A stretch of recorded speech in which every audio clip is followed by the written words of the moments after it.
OECD가 2달 만에 한국의 경제 성장률 전망치를 다시 한번 하향 조정을 했습니다.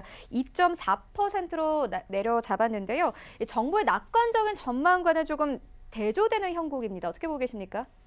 우리 OECD가 실제 어제 발표한 우리나라 성장률 전망치 0.2% 포인트 하향 조정하면서 원래 지난 3월 전망이 2.6%였죠. 네, 이번 발표한 5월치에서는 2.4%로 한 차례 좀 더 추가적으로 내려잡는 그런 모습이었다라는 부분.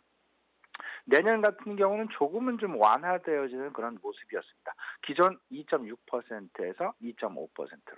근데 OECD가 지난 11월에도 우리나라의 경제 성장 전망치를 발표한 바가 있었는데요. 그때가 2.8%의 성장률. 그러니까 6개월 만에 지난 11월이 2.8%였고요. 그리고 지난 3월이 2.6%, 그리고 이번 5월이 2.4%. 6개월 만에 다 0.4%포인트나 인하하는 그런 모습들. 근데 방금 최은혜 앵커 말씀해 주셨습니다마는 정부는 여전히 낙관적인 어떤 그 경제 성장 전망치를 계속해서 제시하고 있다라는 부분. 정부가 제시하고 있는 올해 성장률 목표치는 2.6에서 2.7%가 되겠습니다. 한국은행 같은 경우는 2.5% 내외 지금 잡고 있고요. 네. OECD가 전망치를 하향 조정한 주요 배경을 좀 살펴보게 되면요. 과연 이 부분의 변화가 있을까 없을까의 여부가 상당히 중요할 것이다. 첫 번째가 수출의 지속적인 감소 내지는 둔화세가 지속되고 있다. 두 번째, 투자와 고용이 위축되고 있다. 다들 알고 계시죠? 우리나라의 실업률, 어지간해서는 지금 현재 실업률 줄어들지 않고 오히려 상승하고 있는 그런 모습들, 고용이 상당 부분 위축되고 있다라는 부분. 그리고 세 번째죠. 지금 우리나라 경제에 있어서 상당 부분 그 메이저 포션을 차지하고 있는 반도체 업종. 반도체 업종의 둔화 양상이 실질적으로 2분기 정도면 사실상 바닥을 치고 올라서는 것은 아닌가라는 그런 기대감을 그동안 가져왔었는데 2분기 지금 절반이 넘게 지나가고 있는 그런 상황 속에서 반도체 업황의 개선 여부가 뚜렷하게 나타나고 있지 않다라는 부분들. 그러다 보니까 우리나라 전망치 하향 조정 계속해서 잇따르고 있는 그런 주요 배경이다라는 부분 꼭 좀 생각을 해보셔야 될 것 같습니다. 여기에 더 나아가서 우리나라 지금 현재 다들 알고 계시겠습니다만은 최저임금의 상승폭이 상당 부분 진행이 되면서 제조업체에 대해서 어찌 보면 조금 좀 실질적인 부담으로 이제 다가오고 있다라는 부분.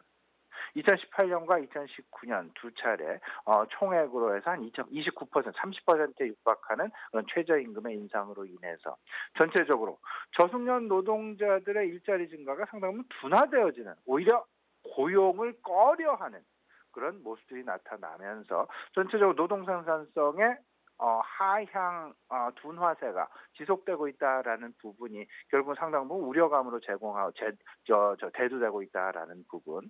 여기 더 나아가서 주 52시간 도입까지 이제 그 가세가 되면서 전체적으로 노동과 관련된 노동 생산성과 관련된 다소간의 우려감 아닌 우려감들이 천천히 고개를 들고 있다라는 부분은 비단 우리나라에서 보는 우리나라로의 시각뿐만 아니라 외국에서 바라보는 우리나라로의 시각조차도 지금 현재 노동과 관련된 특히나 노동 생산성과 관련된 어떤 그 우려감, 그 둔화세 이 부분에 대한 문제점이 제기되고 있다라는 부분 꼭 좀 생각을 해두셔야 될 것 같습니다.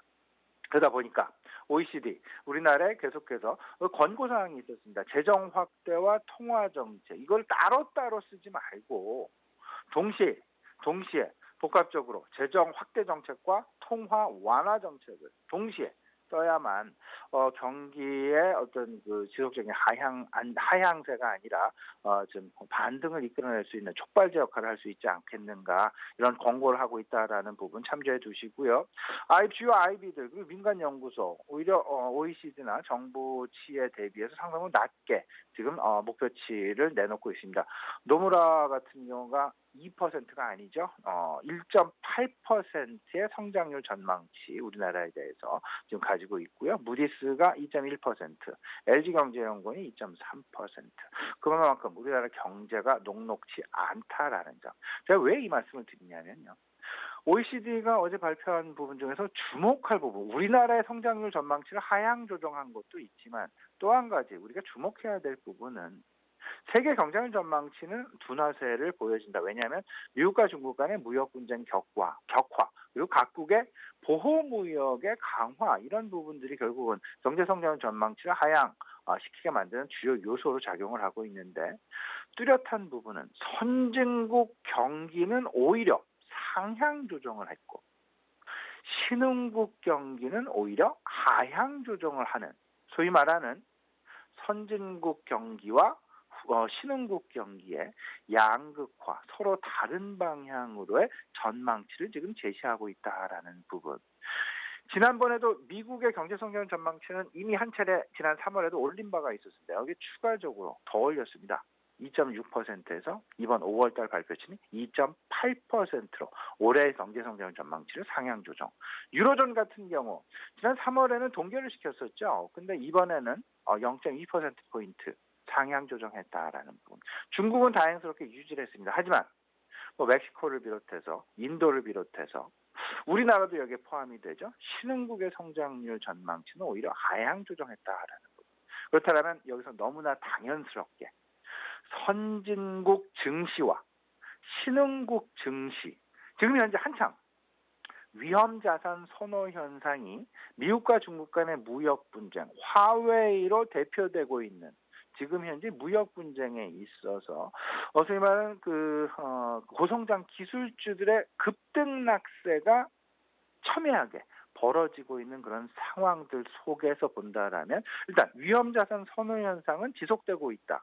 근데 문제는 선진국 시장에서는 지속되는데 이런 것들이 과연 신흥국 증권 시장에서 지속될 수 있을까의 여부, 소위 말하는 디커플링에 대해서 우리가 좀 생각을 해봐야 되겠다.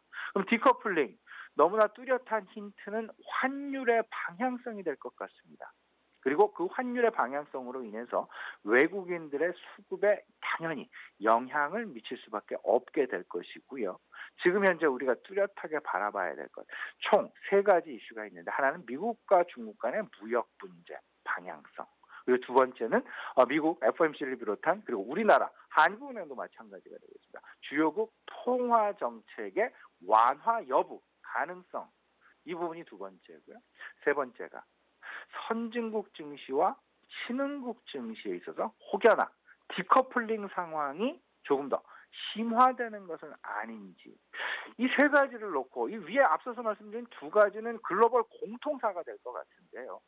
세 번째 말씀드린 디커플링 양상은 우리 시장의 어떤 특이적인 그런 상황일 수 있다라는 점, 자칫 잘못하다간 성장률의 격차 벌어짐으로 인해서 미국 시장은 지난밤 상승을 했음에도 불구하고 우리 시장은 그 상승 분위기를 쫓아가지 못하고 따라가지 못하고 오히려 추가 하락 내지는 조정이 이어질 가능성, 이 부분 경제 펀더멘탈에서 우리가 조금 좀 참조해 봐야 되겠다 말씀을 분명하게 드리고자 합니다.